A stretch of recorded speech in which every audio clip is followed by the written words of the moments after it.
Hi everybody, I am Henry Badgery and I'm really excited to welcome you back for the 6th episode of Open Source for Business. In today's episode, we'll be talking with Phuc Dang, the founder of FOSSASIA. FOSSASIA is a global developer community that works on open source software and hardware solutions, and they primarily have a base in Asia.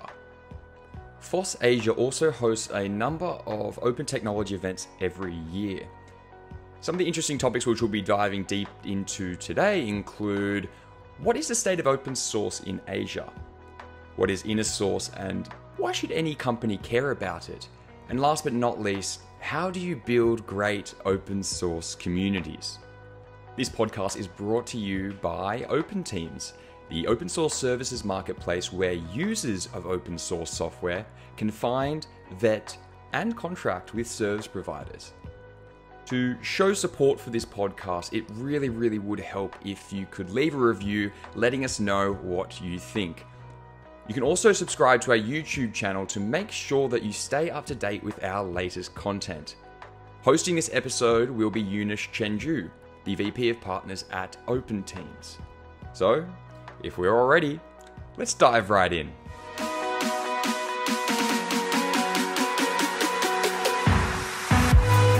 Phuc, thank you so much for joining us today. I'm very happy to be here. Awesome. Well, we want to get started by really getting to know you a little bit better. Can you take us back and give us an idea of how you got here today? Yes, sure. So my journey started back at the time when I was in college. I still remember at that time I used to have a Windows device. I think that was the year of Windows XP. But I had a copy version of Windows on my machine back in Vietnam, where I grew up. Yeah. And so that year I got to move to Singapore to continue my study. And for some reason, my laptop broke down. And in Singapore, it's not possible to get anything copies or pirated version. And I did not want to spend $100 on the version of Windows. So a friend of mine who was a very active member in the Linux user community in US. So they helped me to install Ubuntu on my machine. Nice. So that was the first time I got to learn about open source and started to use open source operating system. When I started to get on board with Ubuntu, I realized that it's not as difficult as I thought. So it's very easy, and I really enjoy the fact that I can download the software easily through command line, and I was really amazed about this, right? So I started to become regular members of the Linux user group. So I think I remember they have, I think once a week getting together. I joined the group. I went there just to listen and get to know people. And over the time, I get to engage more and more.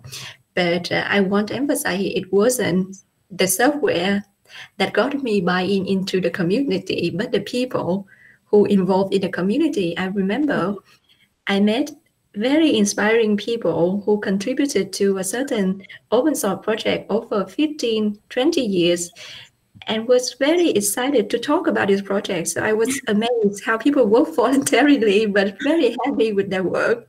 And I still remember people spend several hours sitting there with me, try to explain to me a problem and try to guide me how to code in Python, like as a very beginner. Yeah. And these people got me inspired and think that I want to be around them. I want to learn more and I want to get into this community. Later on into my study, right? So I get to know more communities, and I also realized the potential of open source. So what I learned is there is an endless learning opportunities that the community offer to you. You can learn so much. You can collaborate with other people. And I want to introduce it to the people back home in Vietnam. So we coming from emerging countries like Vietnam, right? People don't get a lot of opportunities. Internet wasn't available to everyone at that time. It's difficult for people to go abroad or to stay connected with the local community. And I see this is a chance for us to do something. So I started to organize an event. The whole idea to bring people together, to bring developers in open source communities in the West to come to Vietnam, talk about their project and connect with local community. And after that first event, we got a lot of support from the local community, from the people in the country, and we started to build up on this basis. We began to have like user group get together. We continue to organize this event annually, and over the year, the community continued to grow, and at one point I founded FOSSASIA as an organization, as Eunice already mentioned in the beginning, try to bring people together, develop technology that have to improve lives of people from Asia and everywhere. So that was my journey. And as many years of engagement in the community and foster open source in Asia, I got invited to collaborate, to speak at many different places. And last year, I also got elected to be on the board of the Open Source Initiative.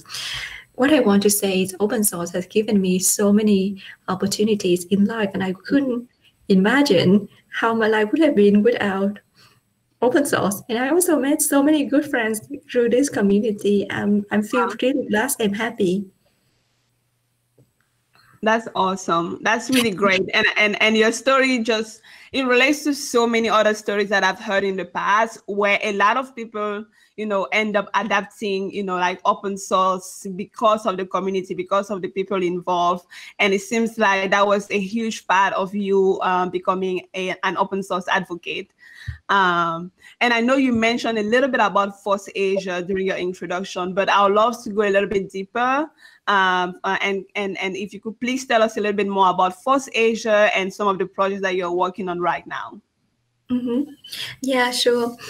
So basically, our goal of FOSSASIA, the whole idea, as I mentioned to you, we want to create opportunities to people around Asia. We want to provide access to open technology, to science application, and to knowledge, so people can help themselves, enable people to adopt and change technology, and make it their own ideas come true. Yeah, so enable people to bring their ideas and dream to reality through a very open access approach. Some of the projects that we do at FOSSASIA, we develop open source software and also hardware. So you might have heard the Pocket Science Lab, which is the open source hardware device that we build for students to learn science experiment. The entire device is open source from all layers, from the software to the firmware, and we also release the hardware online. You can find more information on the GitHub page of FOSSASIA. Besides hardware, we release a number of open source projects, from event management system like Event Yay, AI technology. We build our own desktop environment. We also have our own search engine. Of course, it cannot be compared to Google search, but we are very proud that we also work towards this like advanced technology. We make it possible that you can do your own search. And we make like very beautiful desktop environment for our local community. So these are some of the things that we develop in the FOSSASIA community. Apart from development, we also run many events throughout the year. And the most popular one is the FOSSASIA Summit in Singapore. It's been around for over 10 years. Wow. This is it's happened every year in spring. This is an opportunity where we bring developers from different projects together to give us an update and to connect with communities in Asia. Apart from events, we also do education programs. So we run coding program online, like our code hit contest.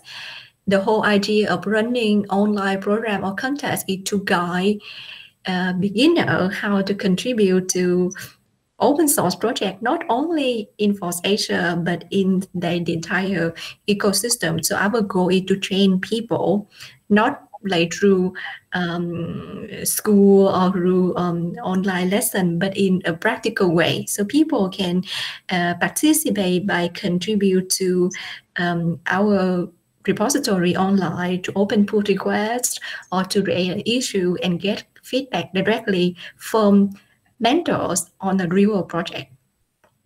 That's fantastic. It's a very inspiring story to hear that it started, your love for it started really at a congregation of people who loved open source in Vietnam. And that was, I think, around, was it 2009? That would have been? Yes, okay. It was 2009. And so learning about that and hearing that the FOSSASIA Open Source Summit's been around for 10 years now, I'm really interested in learning from you, what is the state of open source in Asia? The state of open source in Asia, yes, so it's been like changing a lot since 2009, right? But I want to make one highlight here. So from being user of open source software, companies in Asia now are becoming active participants in the open source ecosystem. Yeah, if you look at the example of Alibaba or Tencent, this big company contribute a lot of code in the open source community. You can check out on GitHub and see they're always on the top of the contribution. And again, if you look at these services, you see a lot of open source contributors are actually coming from India and China these days. So they playing a very big role in the entire ecosystem. Yeah, this is in terms of corporate and also in terms of individual contribution. I want to give one example about Singapore because I have a special connection with Singapore. I studied there. FOSSASIA Summit is based in Singapore. As you know, the Singapore Government Technology Agency recently open sourced their contact tracing protocol. So based on this protocol, people can create an app, for instance, the Trace Together app, as an effort to stop the spread of coronavirus. Yeah, and earlier, I think about 2 years ago, Singapore government also released an application in the transportation sector that's called Beeline. So there's a lot of effort being done in Singapore, and a lot of digital transformation happening now in the banks and fintech sector as well. Yeah, and it's going on all over the news. But I think I'm going to stop here. I don't want to go too much into detail. So I want to shift gears now a little bit and ask you, because I know this is something you specialize in. For those listening, what is innersource and why should companies care? Yes. So innersource is the adoption of open source best practices within your company. So similar to agile development approach, right? So this is the way how people develop software, and innersource is a new form of development that follow the open source approach. Why should company care about this? So there's many benefits of doing innersource. First of all, if you are a tech company that operates with many teams, right? You want to break down the silo. You want to encourage internal collaboration. You want the code to be shared across the company to avoid duplication. Yes, you want people, engineers within the company to reuse the code that's being built or developed by another teams or within the department. And at the same time, it could help to accelerate your delivery. You can deliver delivery faster to the market if you have a very harmony internal collaboration model. Yeah, so that's why Awesome. companies should look into innersource. That's really amazing. It seems like innersource is a very valuable part of adopting open source within an organization. And that really follows my next question, which is why should companies adopt open source in the first place? Why? Because you don't want to reinvent the wheel. Why should you start to build everything yourself? If your problem can be solved by a solution that available out there in the community. And if you look at the Linux kernel, thousands of developers from companies, from so many companies around contribute to the Linux kernel. When you have so many people work together from across the border, so you can have, you can trust in the solution, and it's better to use something, to adopt something that being built by many people across the globe. Yeah. Yeah. Wow. Well, and yeah, go ahead. Yes, and it's also a very beneficial model for small and medium business with the same benefit to usability. So we want to encourage the usability, and using open source project, they already have maintainers in the community, so you don't have to worry so much maintaining cost or security issue, because you have hundreds of eyes looking over the project. Yeah. Well, it definitely, like, it is not a new thing to say that companies should adopt open source, because there are so many advantages for those companies to do so. And we have seen a huge growth into the adoption of open source by startups all the way to Fortune 500 companies.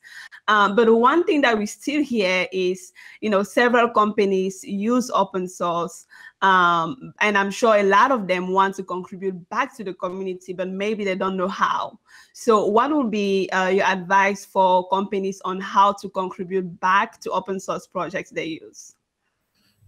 You can start simple by sponsor open source events like FOSSASIA, like State of the Source, sponsor support open source project, hire open source vendors, encourage your developers to contribute back to your upstream projects, or make a big step to release something that you develop to the open source community. As you already adopt open source, the work of the community, why don't you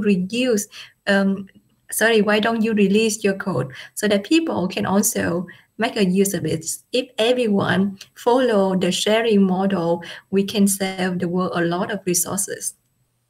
And another thing that companies also do is they actually build their own communities around projects. And like you said, maybe it's a community-driven project and they want to increase their influence. But on the other side of the spectrum, a lot of companies are actually open sourcing their own proprietary code and making that available to the public.